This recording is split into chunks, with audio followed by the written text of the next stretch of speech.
So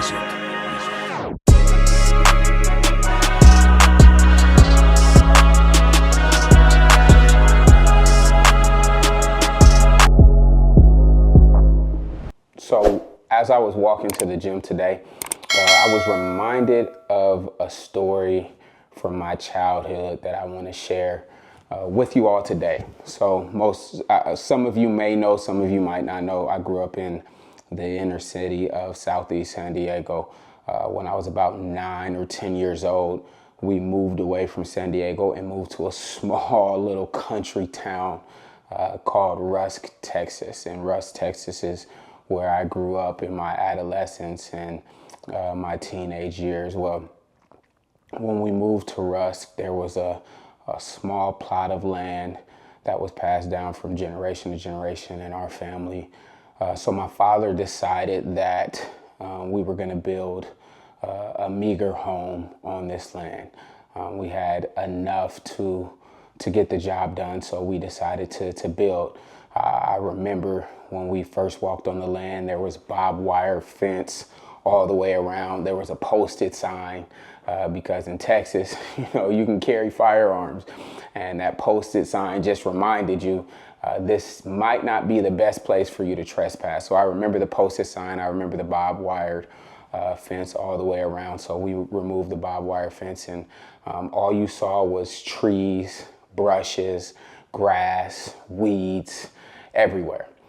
So obviously, naturally, one of the first things that we had to do before we started to build the house was to get rid of the brush and get rid of some of the weeds and the grass, just to clear a small plot of land. It wasn't going to be anything big. We didn't grow up with money. We didn't have a ton, but we had just enough to get the job done. So we were going to build a small 2-bedroom house at the time for 4 children and my 2 parents.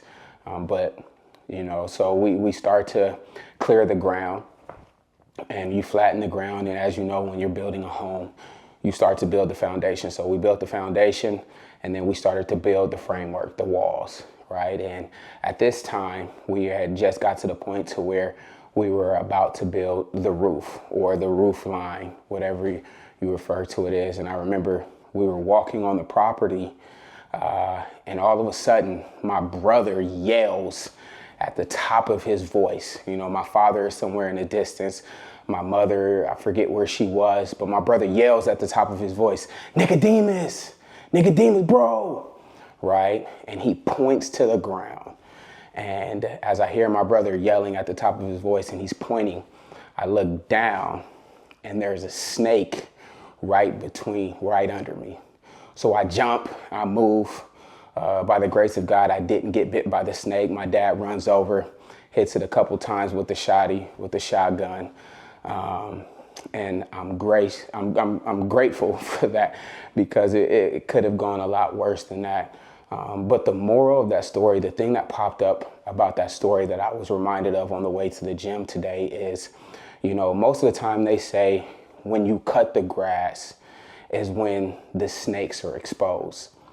But in this instance, we cut the grass, we removed the weeds, we removed the brushes, and the snakes never came out.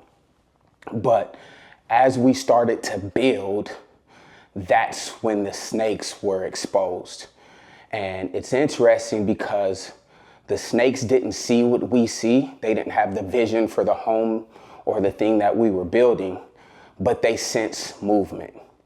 And that reminded me that sometimes as you begin to build the vision or build the dream or build the thing that God has placed into your heart to build, sometimes that's when the snakes are exposed, right? Sometimes that's when they come out, right? Because they sense the movement. They don't see what you see, but they sense the movement. They sense what you're doing, and that's when they start to come out. So you have to realize that as you begin to move towards the plan and purpose that God has for you, not everybody's going to be in your corner, and not everybody's going to be a fan of what you do, even if you're gifted, because sometimes the more gifted you are, the more entitled people feel to your gift. They feel as though your gift is only to help them.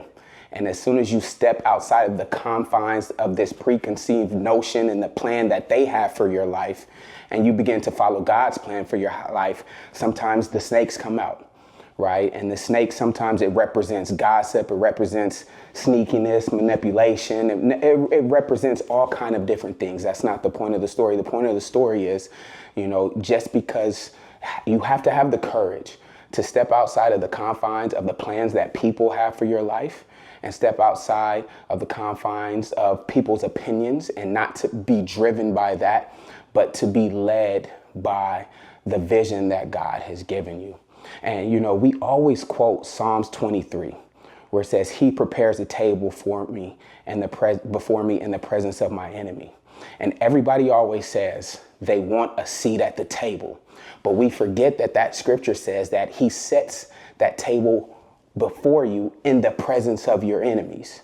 So if you want a seat at the table, you have to be prepared for the presence of enemies, because a lot of times in your season of elevation, God will elevate you in the presence of those snakes, right? So my word of encouragement to you is, your movement might bring some things out that you didn't know existed. It might bring some people out, some opinions out.